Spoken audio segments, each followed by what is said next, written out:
We have amongst us Mr. Yash Jain, the founder of NimbusPost, and he was just here earlier. Let's give him a round of applause and welcome him.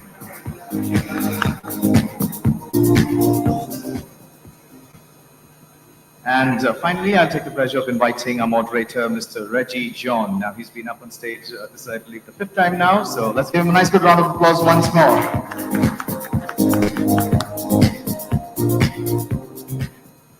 All over to you, Reggie. Thanks, Rohan. Let me get both Yash and Utkarsh, both of you. I think it's a similar approach to the business that you have. And I believe that technology is at the core of what you do. What are some of the, before I come to the specific questions on the companies and what you do, what, according to you, are some of the important trends that you're picking up, particularly in the last 2 years on the B2C, last mile delivery, social commerce, quick commerce? What are some of the trends that you are noticing, and how are you tweaking your business model to address those challenges or address those consumer needs? Yeah, sure. Yeah. So, while there's a big shift towards D2C or individual brands, like the volume of e-commerce is down the line. If you see, is going towards like there are no more bigger marketplaces. There are more bigger D2C brands which have been creating. When you see at the back end, for the D2C brand, the biggest challenge for them is a customer acquisition or the CAC. The CAC for every D2C brand is very high, basically. And while the customer acquisition cost is very high, they need to make sure that they get a repeat customer, or they build a loyalty towards the customers whom they are shopping. And that's the only way for them to survive, and that's the only way every brand looks towards driving the first user, the first customer acquisition, and down the line building a brand loyalty and getting the repeat buy and repeat, you could say, buying. That's the only way to achieve the gross profitability and in the space, basically. So all D2Cs are now very like down the line, like as there are certain factors, like surely one of the factors is stat, how quick the order is getting delivered. Because if somebody is, the same brand is being even placed at multiple marketplaces even.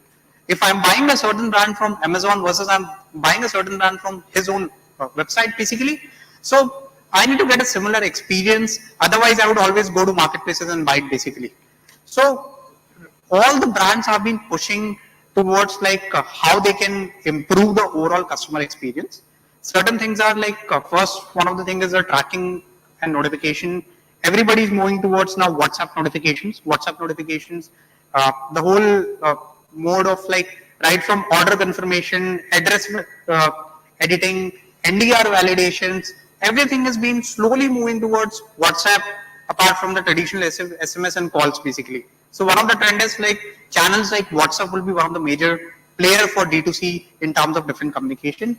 Second is like with respect to all D2Cs, the challenge is like how fast they can deliver. Because they are being for the same product line, for the same SKU, there are 10 brands which are competing, basically. And for the customer, it's something, in India, if it's a COD order, customer will order at 5 places or 6 places or 2-3 brands, and whichever he likes, he will take it, rest he will reject, basically. So you need to be as fast as possible. And that's the reason brands are moving towards distributed warehousing, distributed fulfillment, distributed inventory. That's the way to increase their, basically, TAT and delivery performance. Down the line, we are seeing like a great trend towards quick commerce. So we work with all 3PL partners, local partners, hyperlocal partners. Before certain, like you could say, few months back, before COVID, there was not much demand of quick commerce. But now every brand is preferring for a quick commerce or like the same day, 6 hours, 8 hours delivery, basically. So even brands are ready to pay higher towards it. So surely like digital channels like WhatsApp will grow. Quick commerce or the faster reducing the delivery time is something what brands are looking for, that will grow. Third is the whole entire customer journey to be more enhanced. So you should have a proper tracking pages. You should have a simple click of a button returns, basically. You should have a simple refund return policies, basically, which could be automated and linked to, let's say, you don't need to wait for a queue for it goes to customer support and somebody takes it and like somebody reviews it. The traditional way won't work, basically. that will spoil the customer experience for the brand. So that's the reason there are a lot of D2C tech startups coming up for all different modules. So if you see the US market, there are more than 40 or 50 products which only solves return as a solution basically in US, which is slowly you would find coming in India. There are products just for checkout, who just manages the checkout, who just enhances the checkout for a website. And those are $1 billion companies in US which trends have been coming to India now basically. So there have been a good site, like people are looking for better checkout experience. There are a lot of checkout brands which have popped up and people are going towards it basically. So now like in a D2C space, one is there will be a lot of technological enhancement for each module. There will be enhancements in checkout, which is and this cannot be done by one brand or one company. Anybody cannot do it basically. There will be different brands that will exist, and even for checkout there will be 10 or 15 products that will exist. For return management there will be 10 or 15 products that will exist in Indian market. For every module there will be certain products that will come up in Indian market like it's in US market down the line, and there will be a good adoption towards like enhancing each customer experience, each touch point, right from order to like address verification to like COD confirmation to like cash collection to like using UPIs for instant refunds to automated QCs basically for return management. So all the whole customer journey, like after post purchase you could say, or right from purchase, will be going to the next level down the line. There will be a lot of products, there will be a lot of tech stacks that will be coming up. There will be a lot of solutions that will be coming up, what I see coming for each different modules, and that will be adopted by brand to enhance the customer experience and get the return customers, or get the, you could say, the return buyer down the line. Having heard these two, you did mention about the post-purchase experience, and that's where I think we need to build that trust and they will come back. I think the purchasing experience is quite smooth these days. Like I did make a mention about in the morning, I said that I ordered CBSE books and CBSE book, and I get ICSE books delivered. That's where I lose confidence and trust in a brand that actually delivers. I'm okay to be charged, saying that, okay, if you need it today, pay extra.